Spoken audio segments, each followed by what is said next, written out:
Bom dia a todos, é uma honra estar aqui.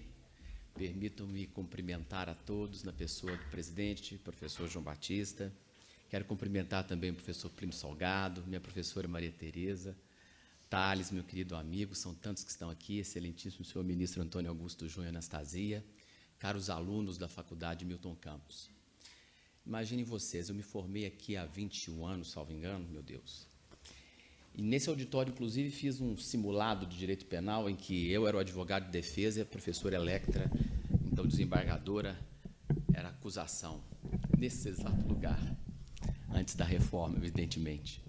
E eu tenho aqui várias lembranças, fiz meus melhores amigos aqui na Faculdade Milton Campos, muito obrigado.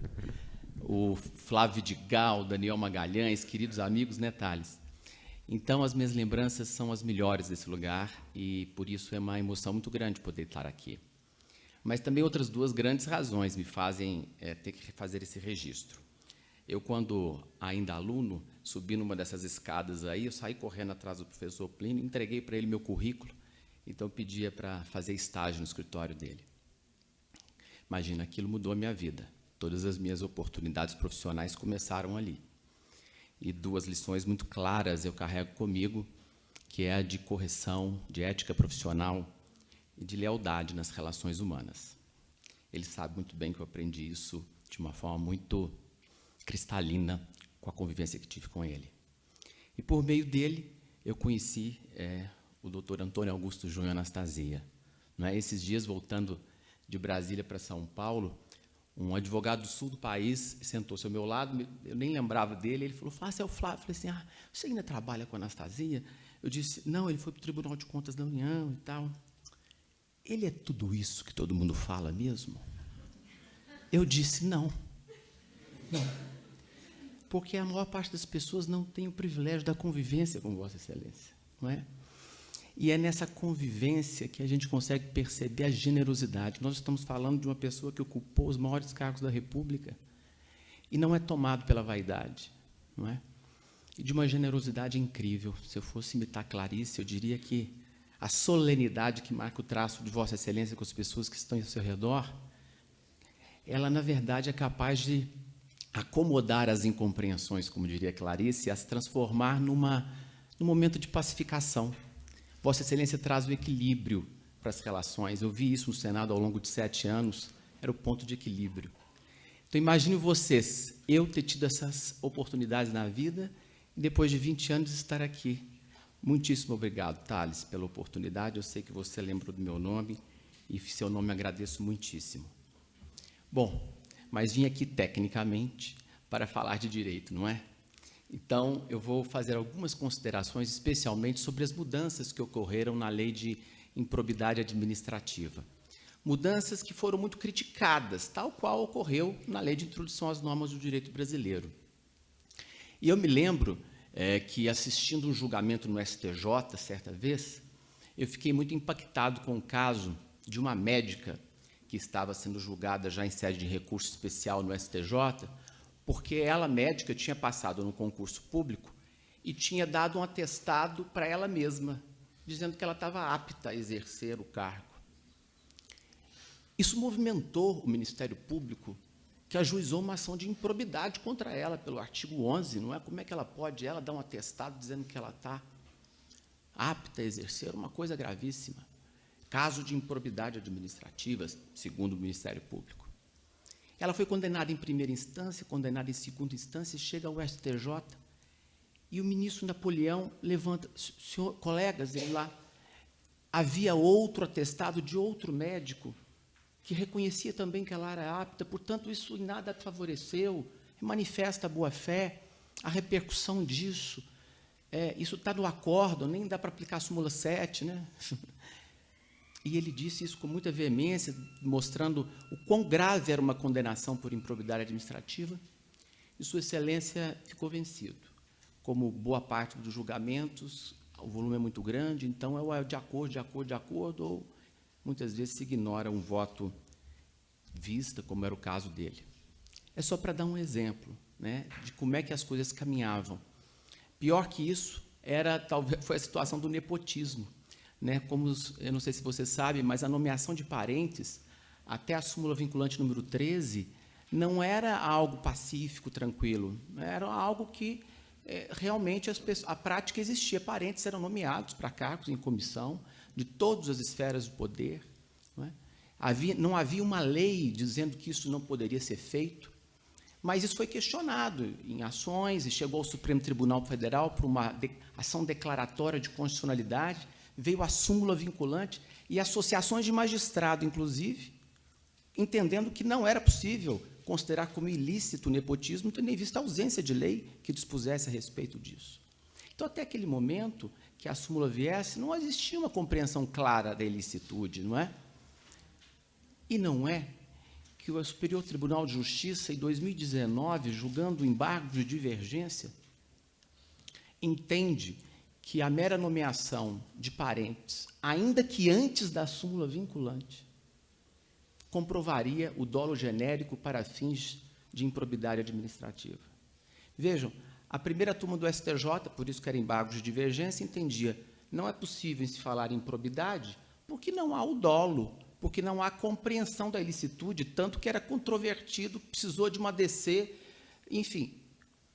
Ao passo que a segunda turma entendia, não, já dá para extrair da noção de moralidade essa violação e é manifesto. Julgando os embargos de divergência, o STJ fala, não, é improbidade mesmo.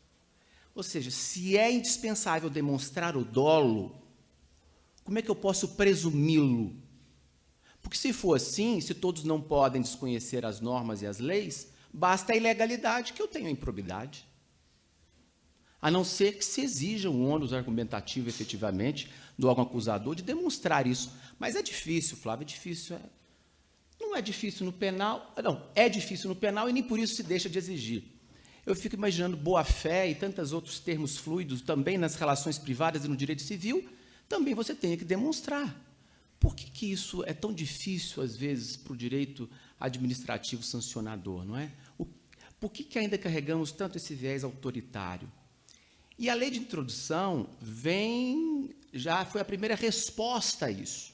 E a lei de improbidade consolida isso, por exemplo, quando no artigo 11, que é um dos tipos de improbidade administrativa, antes dessa reforma, entendia-se no seu caput que a violação a princípios configuraria improbidade administrativa.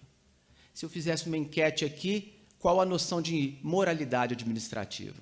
Vocês acham que teríamos quantas respostas? Milhares. Eu diria que quase que uma para cada um. Imaginemos, então, que a simples ideia de que, se a minha noção, se eu sou órgão do Ministério Público, de moralidade, foi violada por determinado gestor, isso já me credencia para ajuizar uma ação de improbidade administrativa com sanções gravíssimas, não sem razão. Saudoso ministro Teori Zavascki que dizia que se aproximava uma similaridade com o direito penal exatamente por conta da gravidade das sanções. O que fez a nova lei? Retirou a ideia do notadamente, que dava a ideia do caráter ilustrativo, e passa a exigir, a partir das seguintes condutas, portanto, um rol taxativo, não mais se admitindo no caput a tipicidade fluida tal qual existia.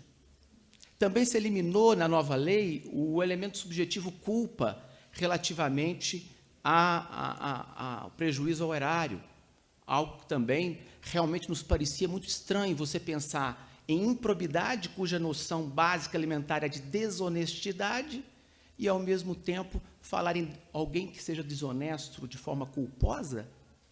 Havia uma contradição muito clara aí, não é?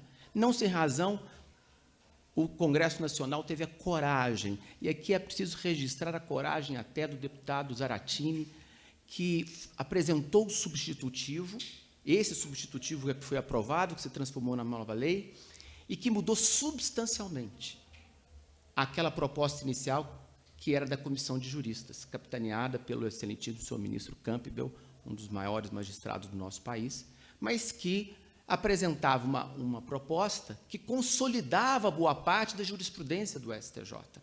Jurisprudência essa que, com a devida vênia, em matéria de direito sancionador, prestigiava a presunção. Presunção in re ipsa, que significa presunção do dano.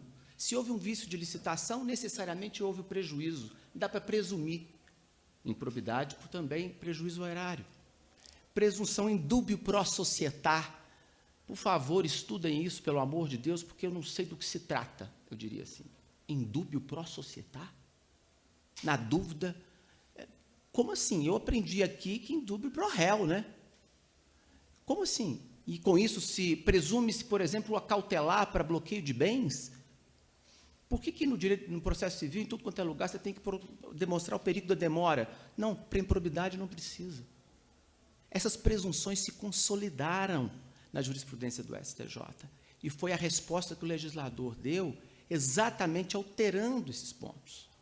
Há uma questão muito, eu diria, comum e que combina um pouco com o tema da segurança jurídica, e no direito administrativo, a gente encontra na discussão sobre os conceitos jurídicos indeterminados, como eu falei, moralidade, interesse público. No direito administrativo, então, interesse público é uma palavra mágica, não é? Para até revogar licitações por razões de interesse público, a todo momento a gente vê isso. E a aplicação desses conceitos, não é? Afinal de contas, a aplicação equivocada deles é que pode levar à responsabilização do gestor. Então, como é que a gente lida? Como é que a gente pode entender uma mínima método, vamos dizer assim, ou compreensão de como se aplica, qual a noção que a gente tem dos conceitos fluidos para a sua aplicabilidade, não é? Alguns manuais diriam, olha, na aplicação dos conceitos fluidos, nós temos discricionariedade administrativa. Discricionariedade administrativa significa dizer uma noção de conveniência e oportunidade, um indiferente jurídico. A própria lei autorizaria mais de uma solução para um caso, quaisquer delas admitidas. Então, por isso que o executivo poderia falar, olha, eu vou escolher isso aqui, e o judiciário não pode meter o bedelho aqui, porque é um mérito administrativo. Não é? E isso sempre me trouxe uma inquietação, porque eu dizia, se a gente admitir que os conceitos fluidos, como de moralidade e tudo mais, estariam insindicáveis pelo Poder Judiciário, isso poderia levar a um autoritarismo e a umas situações muito complicadas, não é? E, por isso, eu acho que a Lei de Introdução às Normas do Direito Brasileiro foi muito feliz, por exemplo, já no seu artigo 20, dizer que não se decidirá as questões apenas em conceitos jurídicos abstratos, não é? Do mesmo jeito que na Lei de Improbidade, também está lá colocando, muito embora tenha sido vetado na LINDB, ministro, foi salva na Lei de Improbidade, né? Que é a questão do crime de exegese, né? Enfim, que deve se considerar exatamente aquela circunstância também que o gestor atuava, para que o juízo de aplicação das normas, as nuances do caso concreto, possam ser efetivamente consideradas.